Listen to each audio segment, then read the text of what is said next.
की ओर, इस कथा के हीरो की ओर, जिसके लिए हम सब यहाँ बैठे हैं। बोले कृष्ण कन्हैया लाल की जय हो।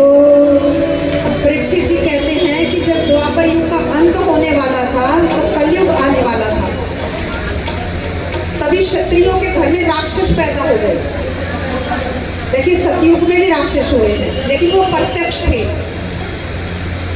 सतयुग में हम देख के बता सकते थे कि ये राक्षस है और ये मानव है। अंतर होता था उनमें, हम अंतर कर पाते थे, हमारे बीच नहीं होते थे वो। त्रेता युग में जैसे फिर रावण और कुंभकर्ण हुए राक्षस, लेकिन वो उन्होंने ब्राह्मण के घर में जन्म लिया। द्वापर युग में क्षत्रियों के घरों में राक्षस पैदा हुए, जैसे दुर्योधन, शिशुपाल, कंस इत्यादि। और महाराज इसमें लिखा हुआ कहना नहीं चाहिए, कलयुग में घर घर में राक्षस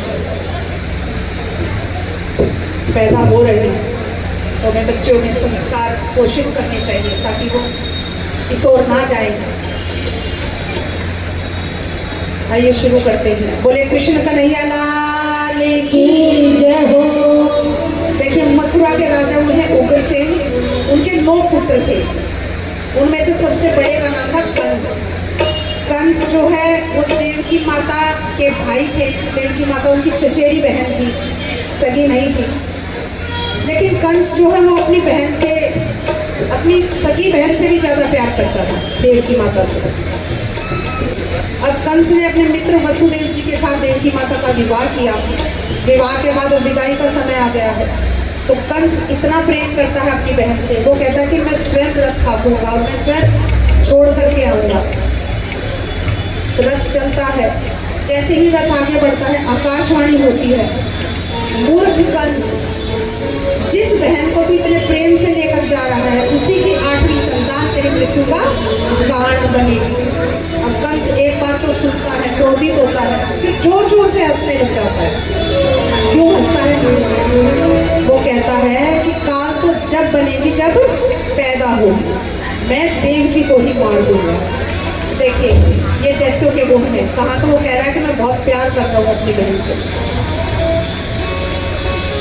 देवकी को ही मार दूंगा तो संतान होगी ही नहीं। तलवार निकालते हैं, मारने लगते हैं। वसुदेव जी आगे आ जाते हैं।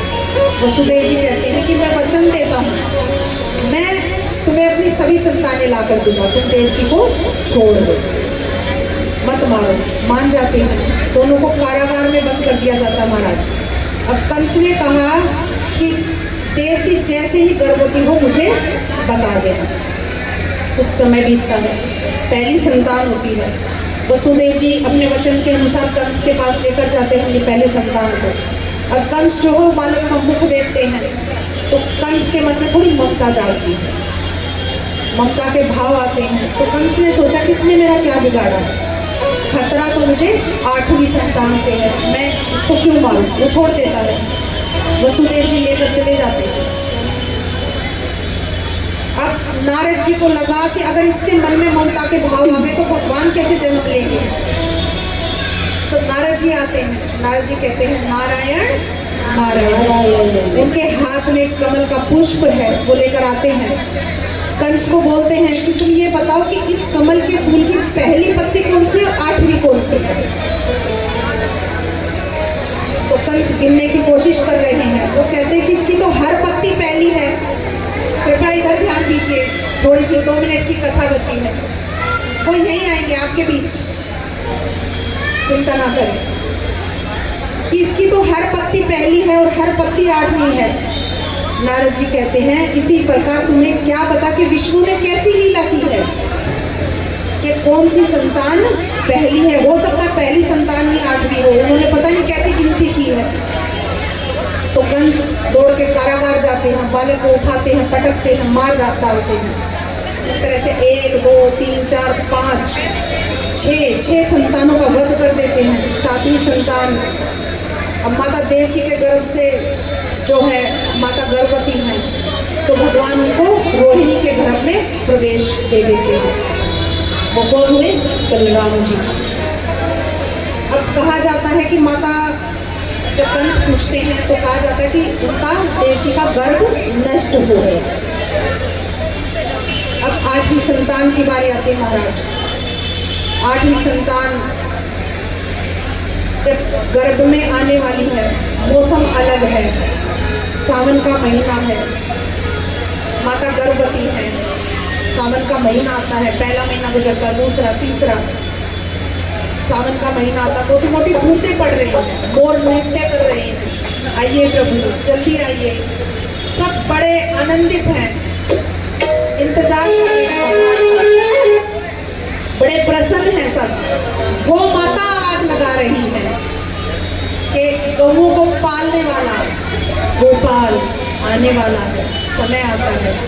मध्य रात्रि में, कृष्ण पक्ष में, रोहिणी नक्षत्र में, मथुरा में कारागार के अंदर एक छोटे से प्यारे से श्री कृष्ण जी जन्म लेते हैं। कृष्ण कन्हैया लाल की।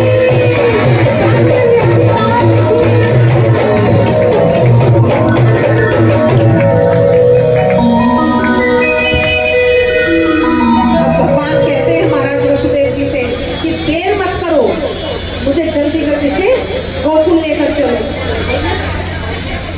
अब नंद बाबा के घर जाते हैं, माँ यशोदा माता सो रही है। अब उनके बगल में महाराज एक कन्या है, तो वो कहते हैं कि भगवान कहते हैं आप मुझे वहां छोड़ देना, उस कन्या को उठा करके ले आओ।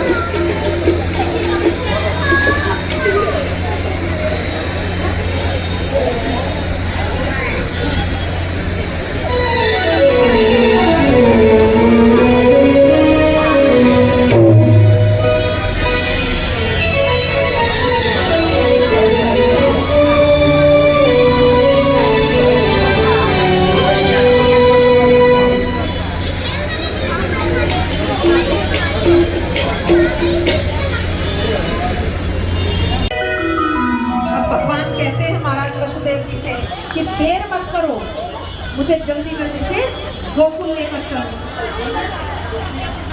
अब नंद बाबा के घर जाते हैं, माँ यशोदा माता सो रही है। अब उनके बगल में महाराज एक कन्या है, तो वो कहते हैं कि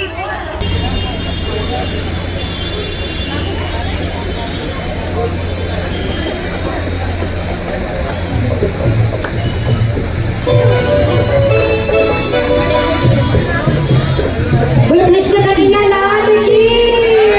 कान्हा जन्म की बधाई हो, सभी भाई की बधाई हो।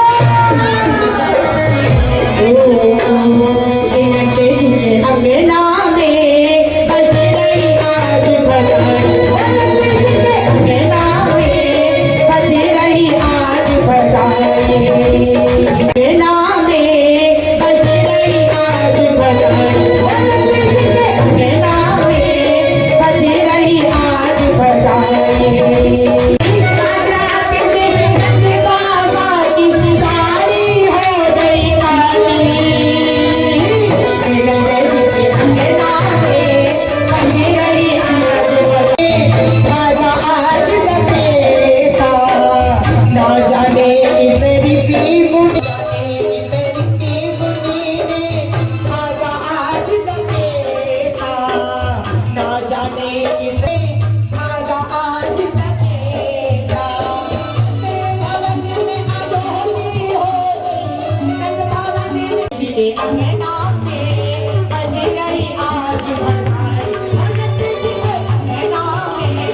बाद कि वो कन्या जो है वो स्वयं योग माया है जिसको वसुदेव जी लेकर आए हैं।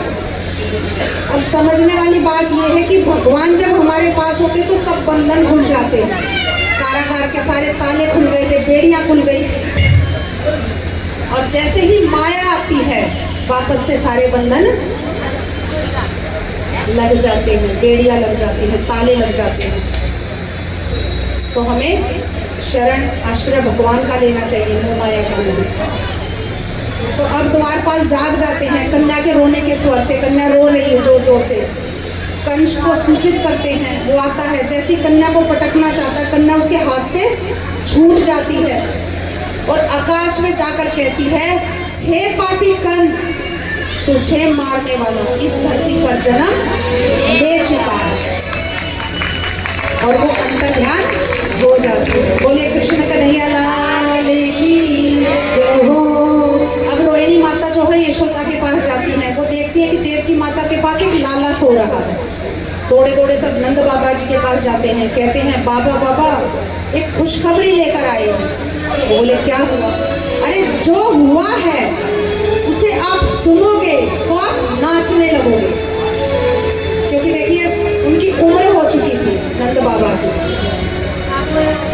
जिस समय पे कृष्ण जी का जन्म हुआ था, माता यशोदा जो है वो कहा जाता कि 60 वर्ष की थी और नंद जी 70-80 वर्ष के थे। तो आप झूमने लगोगे, नाचने लगोगे, ऐसी खबर है। वो कहते क्या हुआ? अरे बताओ तो सही।